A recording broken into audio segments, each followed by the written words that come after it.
Hola, ¿qué tal? Bienvenido. Soy el maestro Jorge Luis Coriche Ramírez y el día de hoy vamos a platicar cómo un grupo de mexicanos y mexicanas se unieron para buscar lograr algo diferente en nuestro país, un orden político y social. Así que espero que disfrutes tu clase y bienvenido. Bueno, es importante establecer que necesitaremos tener lápiz y papel a la mano para anotar las ideas principales que tú vayas teniendo. ¿Ok? Te invito a que vayas por ellas y que te prepares para aprender este tema. Bueno, como te comentaba, algunos hombres y mujeres lucharon durante mucho tiempo para que nosotros disfrutáramos de lo que hoy conocemos como la libertad y también conocemos como la justicia. Pero no fue una pelea fácil, así que vamos a establecer algunos de estos antecedentes. La fase que vamos a platicar el día de hoy se llama fase constitucional o es el proceso carrancista, obviamente en alusión al personaje principal de este momento histórico. Bueno, acompáñame a conocer esta parte. La Revolución Mexicana fue un movimiento social y político, también armado, que se dio en 1810 y que prácticamente dura una década. Este movimiento tenía dos importantes cuestiones a resolver. La primera, derrocar del poder al general y presidente Porfirio Díaz Morí, y en segundo lugar, establecer un orden político y democrático en nuestro país. Curiosamente, vamos a ver a lo largo de la clase cómo pues prácticamente el primer momento lo lograron de una manera rápida en comparación a todo el proceso histórico de la Revolución Mexicana. Sin embargo, tenemos que entender cuáles fueron los factores que detuvieron este proceso. Bueno, pero antes, quiero que establezcamos algunos antecedentes de qué es una revolución. Bueno, una revolución es un movimiento armado que se da entre personas que viven dentro de un espacio físico y que son prácticamente los pobladores de ese lugar. Bueno, puede ser armado o puede ser social, político, pero en esencia es que sean los mismos habitantes, que tiene que ser desde adentro. Un ejemplo puede ser la Revolución Francesa, la cual se dio cuando las personas se cansaron de las ideas tan absurdas que tenía su rey y se rebelaron en contra de su rey. Otro ejemplo puede ser en la época de el siglo XX, donde la revolución cubana en contra del general Batista, pues también se dio orquestada por los mismos cubanos. Y en este caso no va a ser diferente. Los mexicanos van a buscar quitar también del poder a un mexicano.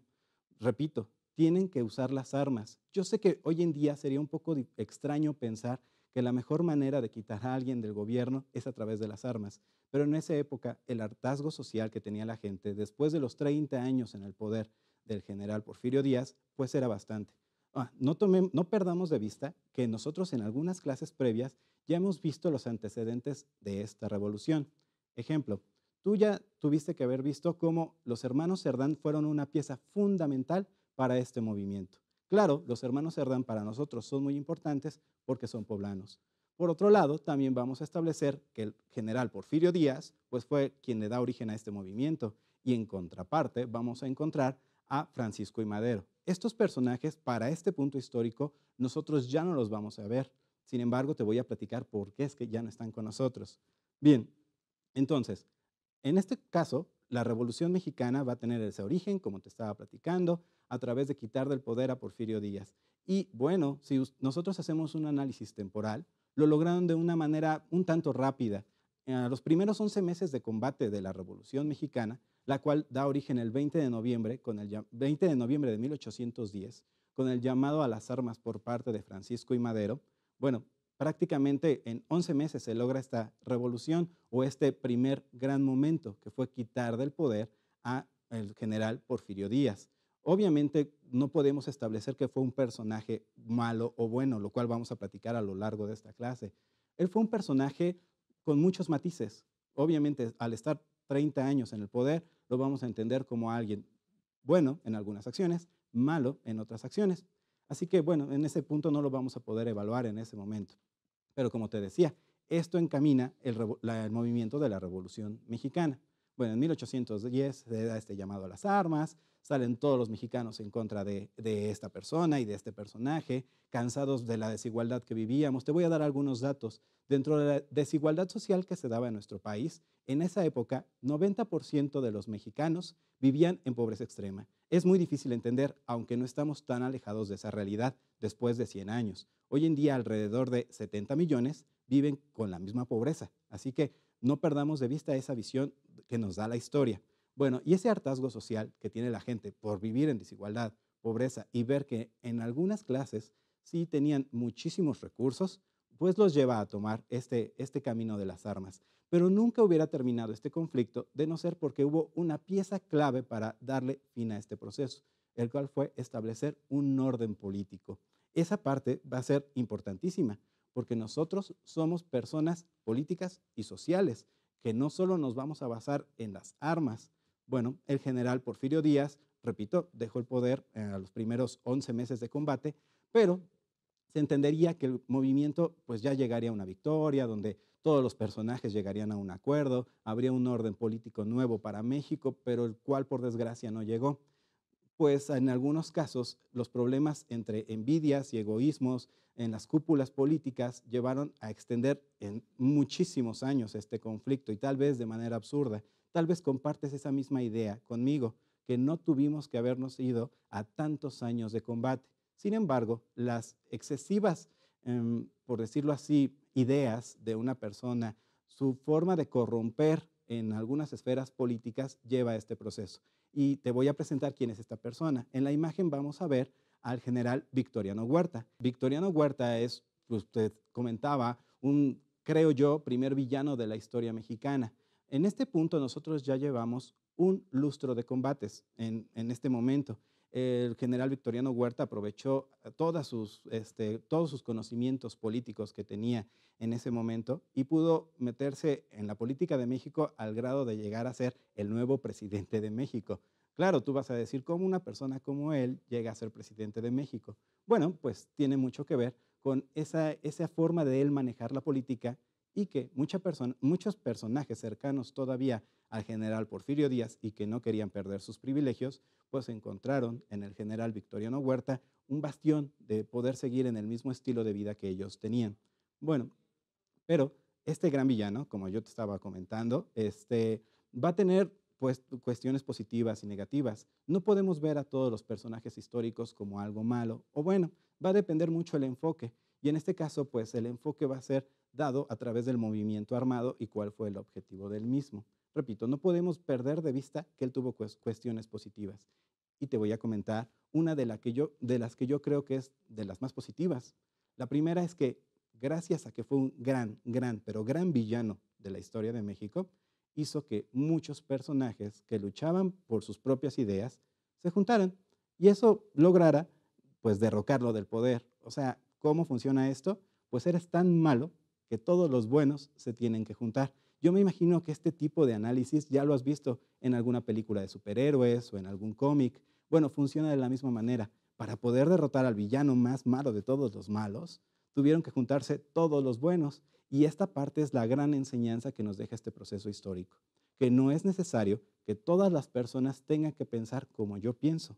Sin embargo, sí podemos llegar a un objetivo común si es que trabajamos en equipo. Y ese es un proceso histórico que nos deja una gran enseñanza para todo nuestro país a lo largo de la historia. Bien, es por ello que en este punto los caudillos de la independencia, Emiliano Zapata, por un lado, y por otro lado, Francisco Villa, unen esfuerzos con la persona que representaba el movimiento político de la época. Era este personaje, Venustiano Carranza. Repito, antes de encontrarse al gran villano que era Victoriano Huerta, pues Carranza representaba ese contrapeso, esas personas que querían un cambio. Sin embargo, él solito no lo podía hacer, porque te estaba diciendo, estaba peleando contra el presidente de México y todo su ejército de la República en ese momento del país. Entonces, él necesitaba el apoyo de otros personajes. Gracias a la gran ayuda y al gran esfuerzo político y social que hace Venustiano Carranza, Francisco Villa y Emiliano Zapata se unen a él y a este movimiento. No perdamos de vista el objetivo que yo te quiero dejar. No importa que no pensemos de la misma manera, simplemente que podamos trabajar en equipo para lograr un objetivo común, un objetivo superior a ellos como personajes, porque pues tú te vas a dar cuenta, tal vez no lograron lo que ellos al final cada quien quería como individuo. Sin embargo, sí lograron algo para todos nosotros, que fue la libertad y justicia. Bien, en este punto te invito a que juntos hagamos un proceso de análisis de lo que llevamos. Podemos hacer una actividad, vamos a hacerla juntos. Te invito a que hagamos, no sé, una línea del tiempo. Te puedo ayudar con algunos datos. El primero, el lugar, pues prácticamente todo el territorio mexicano. La fecha, 1910. Algunos personajes importantes, bueno, en la primera fase va a estar el general Porfirio Díaz y también Francisco I. Madero. En esta segunda fase vamos a encontrar a personajes como Victoriano Huerta y pues también Venustiano Carranza y a los caudillos Francisco Villa y Emiliano Zapata. Bueno, entonces después de como ir estableciendo estas breves actividades, te invito también a que juntos reflexionemos algunas preguntas. ¿Tú alguna vez has tenido que ceder en los deseos que tienes? Obviamente, pues era lo que tú querías, pero ¿sabías que tenías que detenerte porque era lo que beneficiaba al colectivo? O también, en casa, ¿cómo crees que vivirías si no tuvieran reglas, reglas de convivencia o reglas simplemente sociales? Bueno, en esa época en el país se estaba buscando precisamente eso, vivir a través de reglas, porque prácticamente no todas las personas tenían las mismas oportunidades. Y además, esta desigualdad estaba apoyada por un gobierno. Entonces, eso fue lo primero que buscaron en detener. Vamos a ver en la siguiente imagen, para que tú puedas ubicar de mejor manera a los caudillos que representaron el movimiento de la Revolución Mexicana. Quiero que conozcas también a Emiliano Zapata y Francisco Villa. Te voy a platicar un poco de estos dos personajes. Francisco Villa es una persona que tenía un ejército que comandaba el norte del país y él se encargó de pelear al lado de otros personajes buscando lo mismo que tú crees que buscarían en un movimiento de revolución, sí, justicia. Y por el otro lado vamos a encontrar a otro personaje que estaba en otro lugar del país, que va a ser en el sur, el cual va a ser Emiliano Zapata. Tal vez tú los has escuchado en leyendas, los has visto en películas interpretadas por cantantes, pero ellos son las figuras militares que van a representar un movimiento, no solo de lucha, sino de libertad y de trato justo, sobre todo a la gente que menos ha tenido, que han sido los campesinos. Bueno, el movimiento que ellos encabezaban no necesariamente tenía insertadas las ideas que tenía Venustiano Carranza. Esa fue la clave de Venustiano Carranza, que a pesar de que sus ideales no eran por los mismos que luchaban estos personajes, logró que se pudieran juntar. Así que establecieron un acuerdo. Obvio, también no perdamos de vista. Este acuerdo no quiere decir que estas personas ya están súper bien, todos contentos, todos se toman de la mano. No, no, no funciona de esa manera. Ellos en algún punto pues también querían su propia victoria. Así que iban paso a paso. Este proceso de su pequeña victoria se trata de trabajar en equipo. Bueno, entonces se da cuenta Venustiano Carranza que no va a haber forma de que a todos les dé gusto, así que establece unas nuevas ideas para poder llegar a un acuerdo. Convoca a un Congreso Constituyente, el cual, bueno, va a dar pie a lo que nosotros vamos a llegar hoy como tema importante.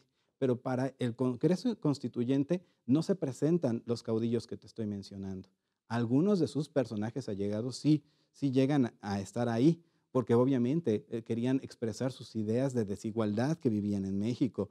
También querían saber cómo era que el gobierno querían cambiarlo o cómo iba a cambiar. Tomen en cuenta que para este punto, tal vez un personaje que no he mencionado porque lo van a hacer más adelante, el general Álvaro Obregón, pues ya había tenido sus roces, bueno, ¿qué digo sus roces? Sus combates con el general Villa y bueno, eso de alguna manera pues no ayudaba a que ellos pudieran establecer un acuerdo.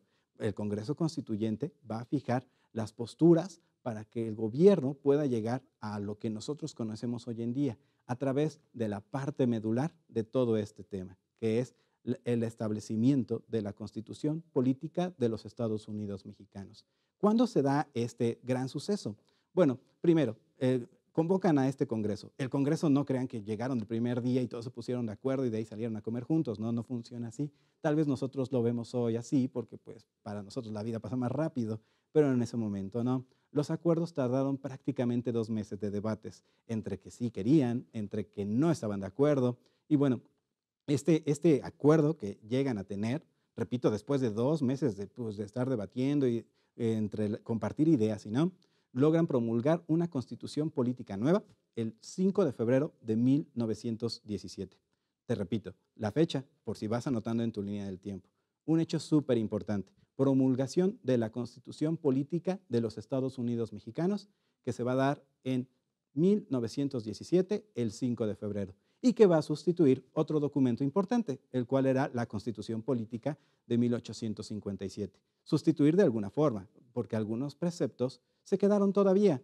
Por ejemplo, las garantías individuales, bueno, en ese momento se llamaban derechos humanos, y ahora con la nueva Constitución se establecen y se elevan a garantías individuales. Estos 27 artículos pues son importantes para todos nosotros, porque son los que nos dan hoy en día la libertad de culto o de educación o de tránsito, o simplemente la libertad de poder tener un nombre. Eso es básico. También, oye, pero me vas a preguntar o te vas a preguntar, ¿dónde quedan las ideas de estos caudillos que hasta donde tú has leído, pues luchaban por su tierra y la libertad de la misma? Bueno, también van a establecer artículos donde van a hablar de la tenencia de la tierra, la libertad de la misma.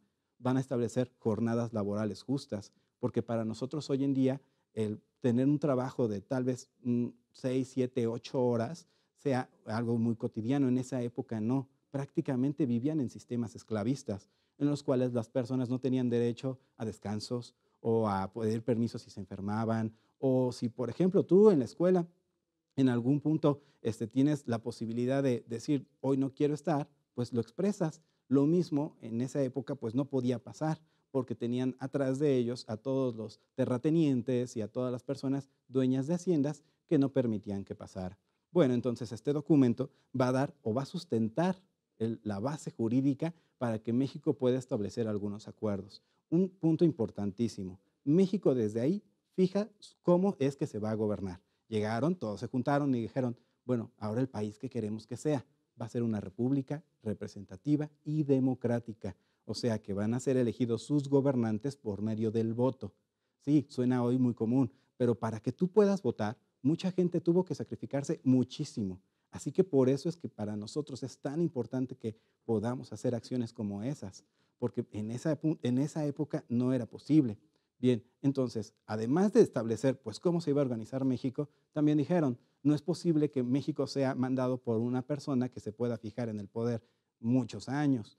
¿Qué tal si lo dividimos en 3 poderes? Legislativo, ejecutivo y judicial. Los 3 con facultades diferentes, pero teniendo un establecimiento muy, muy claro de cuáles eran sus límites y sus alcances. En el caso del poder ejecutivo, pues tal cual el presidente de la República. El poder legislativo, los diputados y senadores que tú conoces, y también en el poder judicial todas las salas y tribunales que buscan impartir justicia en nuestro país. Entonces, para este punto, la Constitución Política de los Estados Mexicanos va a establecer un orden social, un orden político y además va a sentar las bases para poder eliminar lo que nosotros conocemos como la Revolución Mexicana o calmarla, porque todavía en este momento no se ponían de acuerdo todos.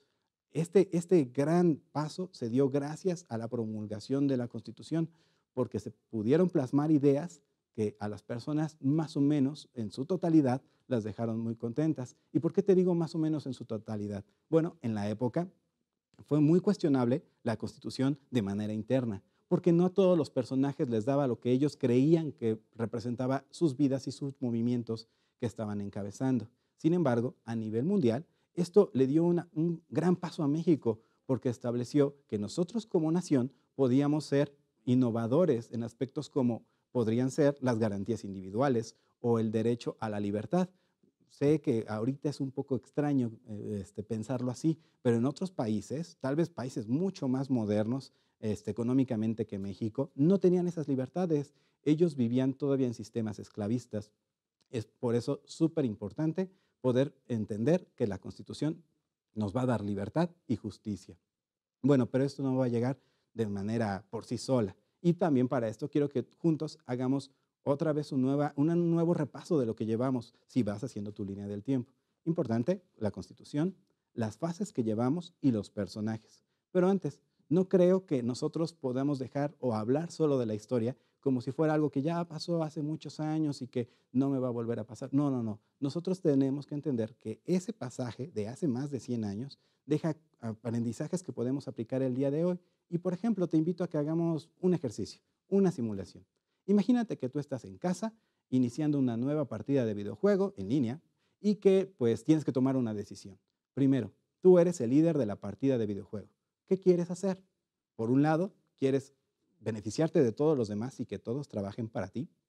Por otro, pues trabajar en equipo y aunque no se conocen, llegar a un objetivo común, no sé, despejar un mapa o lograr el trofeo. Y no sé, el tercer lugar, como ves que ninguno hace bien las cosas, tú tener que hacer todo por ellos. Si ves, el mismo análisis se llevó a cabo en esa época. La historia no es nada más los cuentos que se quedan. La historia son los cuentos del futuro, tal cual, que nosotros vivimos en el presente, pero los vamos a aprender a interactuar para nuestro futuro. Esa parte es importantísima. Hace 100 años una historia nos marcó lo que nosotros tal vez seguimos conociendo y que poco a poco seguirás conociendo. Muy bien, bueno, la Carta Magna que nosotros vamos a poder establecer como el hecho más importante de esta clase va a ser el proceso clave del conocimiento que hoy en día te podemos impartir dentro de la escuela. Bien, la Carta Magna va a establecer un proceso democrático de nuestro país que va a dar pie a muchos otros procesos históricos de los cuales otras personas te vendrán a hablar a este espacio. Pero antes de poder finalizar esta clase, quiero que juntos hagamos un repaso de los hechos más importantes de lo que vimos el día de hoy. Primero, cómo de alguna manera llegamos al proceso de una revolución y cómo es que se da una revolución en México para quitar del poder a un personaje que llevaba muchos años a través de un nuevo orden político. Segundo, a pesar de que logran todos sus objetivos de una manera prácticamente inmediata, no se ponen de acuerdo y eso de alguna forma súper alarga el proceso de la Revolución Mexicana.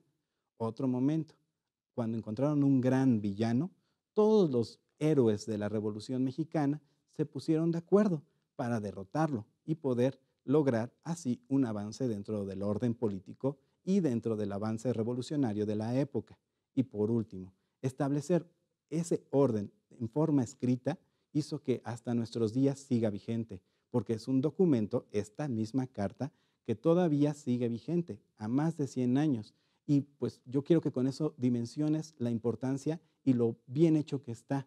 Después de 100 años es una constitución que sigue vigente y que nos sigue dando orden y obviamente progreso a todos nosotros como mexicanos. Bueno, ¿qué tal? ¿Qué te pareció la clase? Espero que te haya gustado. De nuevo te repito mi nombre. Fui el maestro Jorge Luis Coriche Ramírez y te agradezco mucho haberme escuchado. Te invito a que sigas en la programación del canal y estamos pendientes. Cuídate, saludos.